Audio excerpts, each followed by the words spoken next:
Mes chers amis, chers compatriotes, notre pays, le Congo, est en train de vivre l'un des moments les plus importants de son histoire. Nous sommes en train de vivre une crise qui doit interpeller chacun de nous. Cette crise est globale dans la mesure où elle touche toutes les couches de la vie du Congo. Elle est à la fois morale et éthique, spirituelle et culturelle, politique et sociale. Sa gestion et son issue détermineront l'avenir de tout un peuple laissé à la marge de l'histoire nationale. Le Congo est malade. Et pour rester dans l'allégorie médicale, on peut même dire que son pronostic vital est engagé dans le microcosme de la démocratie en Afrique. Et comme dit le proverbe, aux grands mots, les grands remèdes, il faut trouver une solution globale incluant toutes les forces vives de la nation pour ne plus voir l'histoire se répéter. Il y a 2 ans, j'attirais notre attention en tant qu'Africains en général et en tant que Congolais en particulier sur les crises potentielles liées au manque de vision prospective de l'histoire. Mon appel n'a pas malheureusement eu l'écho escompté. Ce manque de prospective réduit l'acte politique ou social à la gestion de l'urgence, à la réaction au lieu de l'action. Faute d'anticipation, la politique en vient à être réduite malheureusement à un monde de corruption, de compromission et d'opportunisme où chacun cherche à avoir la plus belle part du gâteau. C'est pourquoi toutes les solutions, tous les traités consécutifs aux différentes crises qu'a connues notre pays devenaient, pour ainsi dire, la chronique d'une crise annoncée. Et à l'allure où vont les choses, l'histoire risque de se répéter puisque on ne tire pas jusqu'à présent les leçons de l'histoire, les leçons du passé. Tout le monde connaît l'issue de toutes ces crises, la composition d'un gouvernement d'union nationale qui résout le conflit entre hommes politiques. Mais le peuple qui aspire à la démocratie et qui en paie le prix fort est laissé pour compte. Les hommes politiques recommenceront à boire leur champagne, tandis que le peuple continuera à trinquer, comme d'habitude, attendant patiemment la prochaine crise. Il apparaît donc clairement que le vrai problème se trouve dans le fait que dans la gestion de la crise, qui est en fait une multicrise, on ne s'intéresse qu'à la partie visible de l'iceberg. On a fait et on continue à faire croire aux Congolais que la paix se définit comme un règlement de conflit entre hommes politiques qui se partagent les postes après avoir utilisé les peuples comme pions sur l'échiquier politique. Et la stratégie, tout le monde la connaît. Diviser le peuple avec l'arme du tribalisme pour mieux régner. Et à quelques exceptions près, tous les hommes politiques brandissent cette arme pour leur légitimité et étouffent toute voix discordante et critique, verrouillant ainsi tout ce qui peut permettre le renouveau qu'attendent les Congolais depuis des années et des décennies. Cette stratégie n'est pas l'apanage d'un camp, ce qui fait que la vie politique congolaise est prise en otage par quelques familles qui empêchent l'émergence d'une nouvelle conscience politique qui risquerait de leur faire perdre leurs privilèges. Pris dans le piège de cette architecture sociopolitique montée de toutes pièces, le peuple congolais, désemparé, devient son propre bourreau et le complice de ses propres malheurs, en suivant comme des moutons de Panurge des hommes politiques sans scrupules dont le seul but est la satisfaction des intérêts égoïstes. Au nom de l'histoire et pour l'avenir, le peuple n'a plus le droit de se laisser abuser par des stratégies de la division orchestrées par des hommes politiques sans foi ni loi. La campagne électorale a montré que les Congolais sont un peuple uni, mais que les hommes politiques divisent. Pourtant, l'unité est ce qui fait la force d'un peuple. Et nous le chantons si bien dans notre hymne national. Soyons plus unis que jamais. C'est maintenant ou jamais que ce chant sacré doit partir de nos lèvres pour s'installer dans nos cœurs, afin de ne pas rater le rendez-vous avec l'histoire. Sinon, notre vie, surtout celle de la jeunesse, qui n'est déjà plus qu'un ténébreux orage, deviendra un abîme dont la sortie sera tellement improbable qu'elle deviendra inenvisageable. De ce fait, le peuple congolais doit prendre ses responsabilités en sortant de la caverne psychologique où l'on ferme les politiques pour exiger le respect de sa volonté qui n'est rien d'autre que la démocratie. Cette libération est d'abord et avant tout spirituelle et psychologique, mentale et intellectuelle. Mais elle ne doit pas s'en rester là, car la démocratie suppose la libération des prisonniers politiques et d'opinion, la garantie de la liberté d'expression et surtout et avant tout, l'arrêt immédiat de la guerre qui est faite à des populations civiles, innocentes et sans armes dans la région du Poul. Car il est un devoir prioritaire de l'État de garantir la paix et la sécurité du peuple.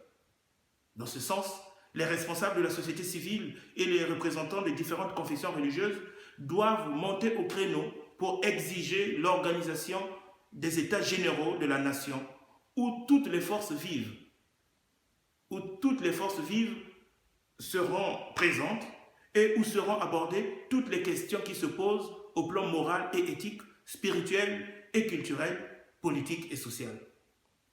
Et comme je viens de le dire, pour se rendre audible, le peuple congolais doit sortir de ces cloisonnements psycho-ethniques dans lesquels les enferment les hommes politiques. Sans cette libération préalable, sans cette paix intérieure, sans cette union intérieure, sans cette osmose, tout est voué à l'échec. Car comme le dit le Dalai Lama, le désarmement extérieur passe par le désarmement intérieur. Le seul vrai garant de la paix est en soi. Mes chers compatriotes, sortons de nos égoïsmes. Regardons-nous comme des frères, car nous le sommes vraiment. Tournons le dos au mal. Le vrai sens de notre vie n'est pas seulement terrestre. Nos vies valent plus que ce que nous vivons sur cette terre. Voilà pourquoi aucune vie ne vaut plus qu'une autre. Laissons-nous toucher par la détresse de nos frères et sœurs, car leur détresse est aussi la nôtre. De quelle humanité sommes-nous si nous nous laissons habiter par la haine et l'esprit de vengeance? De quelle humanité sommes-nous si l'indifférence est notre caractéristique? De quelle humanité sommes-nous si l'argent et les honneurs sont plus forts que nos consciences, que notre liberté, que la vie de nos frères et sœurs? De quelle humanité sommes-nous si l'argent supplante l'amour? De quelle humanité sommes-nous si notre cœur ne se laisse pas toucher par la misère des autres? De quelle humanité sommes-nous si nous devenons aveugles, sourds, muets, insensibles aux clameurs de tant d'hommes et de femmes, de tant d'enfants qui n'aspirent qu'à la paix véritable?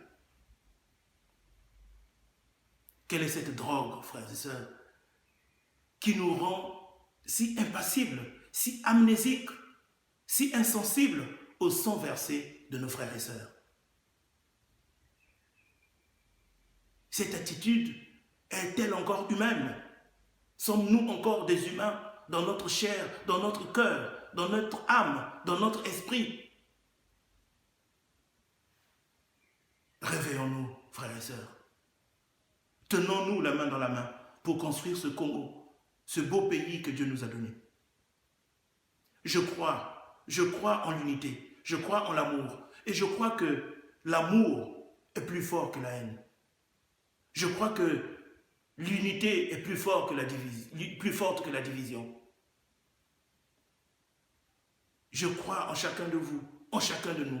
Et je crois que la barbarie ne peut l'emporter sur la tendresse qu'apporte l'amour et la justice.